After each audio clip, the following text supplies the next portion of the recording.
Welcome to the weekend of great uncertainty because I have broken down all four games and there's only one that I can predict of either USC, UCLA, the Rams, or Chargers with a pretty good amount of certainty. And welcome to the November 3rd edition of Friday Night Chalk Talk, where we do break down the two NFL teams from LA, the two major college teams from LA. And if you enjoy talking about that, don't forget to subscribe to the channel because we talk a lot of LA sports here and those four teams virtually every day. So I want to get to the one that I am extremely confident in first because that's going to take the least amount of rationale. See, there are a number of scribes out there that are going to take Arizona over 23rd ranked UCLA. I don't see it for a very simple reason. Arizona's quarterback is a freshman, Noah Fafita. He's never faced a defensive line like what the Bruins have. The Bruins' defensive line is just absolutely ferocious. And we've been talking about this about a couple of weeks ago on Friday Night Chalk Talk, where I had the whiteboard behind me, and I was diagramming about how the Bruins managed to be so great on defense, how they figured it out compared to last year. It's because their four defensive linemen can get pressure on a quarterback without blitzing, which means that a quarterback is sitting back there trying to decide which receiver is open around seven defenders. It's like trying to play darts in a forest. Good luck finding the bullseye. Meanwhile, you've got four monsters that are just basically crashing down on you. And you expect Arizona's freshman quarterback to be able to respond to that kind of pressure? Absolutely not. Absolutely not. UCLA, in my opinion, has the easiest of the four games this weekend. Now, again, I normally have a whiteboard behind me and I'm diagramming plays. The reason, though, that I'm choosing not to do that this weekend is because in a lot of situations, in all these other games, there are too many variables to decide. For example, you take the Rams and the Packers, right? I would love to be able to X and O and tell you how the Rams are going to do this or Green Bay is going to do that. But there's a massive variable that's not in place. We do not know if Matthew Stafford is going to play after banging his thumb into a Dallas player's helmet last week. He's day to day. Sean McVay is talking about it like it's going to be a game time decision. So I can't tell you with relative certainty what Matthew Stafford and the Rams are going to do.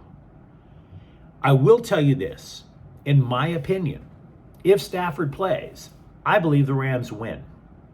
This goes against a few things that I definitely believe. It definitely goes against one belief, that in the NFL, when you're playing back-to-back games on the road, you are probably going to lose that second game. But the Green Bay Packers,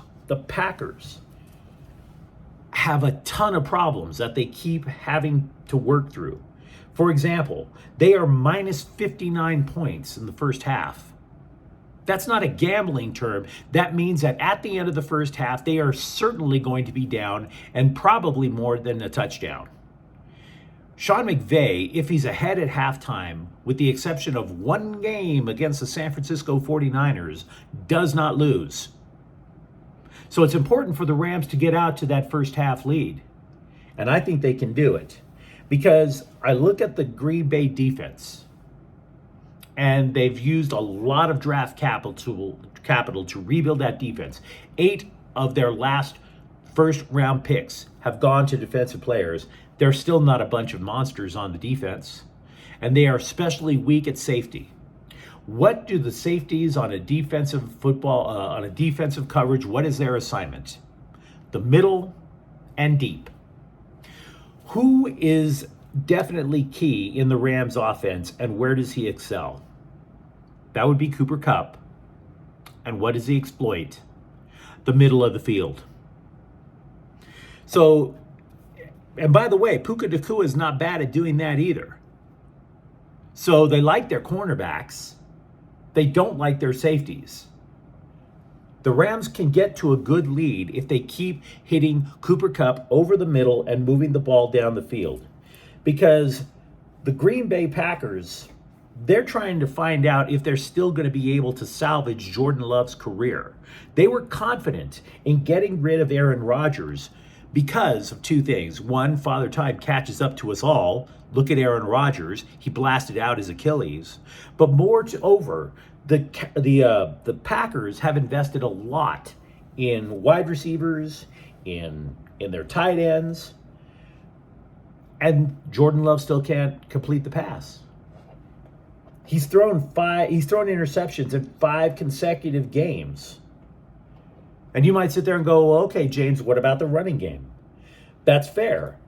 Last year, they had 2 guys who combined for 1,891 yards rushing the football last year. But their leading rusher from last year, Adrian Jones, he's been wearing the red jersey in practice this week. Why would you be wearing the red jersey? It is a signal to the rest of the people on the team during practice. Don't touch him. He's hurt. So he may play, but he's definitely not 100%. So yeah, for a number of reasons, I believe that the Rams can take this game in an upset. And it would be an upset because the Rams don't usually play well at Lambeau Field. Would I put money on it? No. No, I wouldn't. I'm tempted to hold off on Monday Night Football because we know for a fact that with Monday nights, we get an extra day of info. There still isn't enough to know about the Chargers heading east to play the Jets. But frankly, I like the Chargers' chances because this idea of Zach Wilson being a suitable replacement for the previously mentioned injured Aaron Rodgers doesn't really sit well with me. I will say that I recognize that the Jets are over 500 and that their defense is terrific. Last week, the Jets held the Giants to negative passing yards in the second half. Negative passing yards. In other words, all of their sacks negated any pass completions. But that was against Daniel Jones. The Chargers have a pretty decent quarterback in Justin Herbert, wouldn't you say? Keenan Allen is going to be a mismatch against anybody that the Jets line up, by the way. Keenan Allen is always now lining up in the slot if you watch the Chargers play offense. So what does that do? Well, for example, Sauce Gardner, who's terrific as a cornerback, he always takes the outside receiver. So you're not going to be seeing Sauce Gardner lining up against Keenan Allen. I think Keenan Allen's going to wind up having a field day. Also, I believe that one of the great mysteries of the Jets is what's up with Breece Hall. Last year, he was absolutely terrific. But he's not getting enough touches, in my opinion, this year because he's averaging 5.7 yards a carry. He has fewer yards than the Rams' Kyren Williams, and Kyren Williams is on the injured reserve list. Why Breece Hall is not getting the ball for the Jets, I have no idea. Because the Chargers, as we know, have trouble on defense. They traditionally had trouble against the run. If the Jets have a chance in this game, it's probably going to be with Breece Hall. But the course of the year, he's not getting the touches, and that tells me that Justin Herbert is going to have more than enough opportunity to lift the Chargers to a win. There's a very good reason why I've waited until the last moment to talk about USC versus Washington. And that's because I have no idea who's going to win. I don't. You want to sit there, you look at the rankings, and you immediately predict it's an ass kicking for the Huskies, right? Here's a problem, though. Despite the fact that Washington has a pro-ready quarterback in Michael Penix, despite the fact that they have a great defensive line, arguably better than the one over at Utah, and by the way, Washington can stop the run at 3.5 yards per rush, and they have a couple of receivers who last year passed 1,000 yards, the Huskies barely beat Arizona State, 15-7. They barely beat Stanford, 42-33. Those were the last two opponents for Washington. So does that signal then that the Huskies have peaked too early and they're starting to come down the mountain? For all the problems that we can point out about the USC Trojans, and believe me, those points are legit, you could say the same thing about Washington right now. You could say that they're all offense, and yet where's the D? Where is the defense? I have no confidence in either defense. None. Everything a Huskies fan can tell you about the Trojans defense, I could say the same thing right back right now about them. The 3-point yards per rush, by the way, I mentioned, that was last year, to be clear. So, who do you take? If it were me, and this is a very uninformed guess, and I would not go to Vegas with it, the reason I'm taking the Trojans is because it's at the Coliseum. If this game were in Washington, I'd be taking the Huskies. It's a road game. That's my only reason. I think that USC will not get rattled in front of their home fans as opposed to a sold-out Husky stadium. I think that's going to wind up making a difference to make their offense run smoother. And I have a sinking feeling that they are just going to have a little bit more in what appears to be a shootout. But you let me know what you think in the comments thread. Talk to me if you think the Rams could win even if they don't have Matthew Stafford.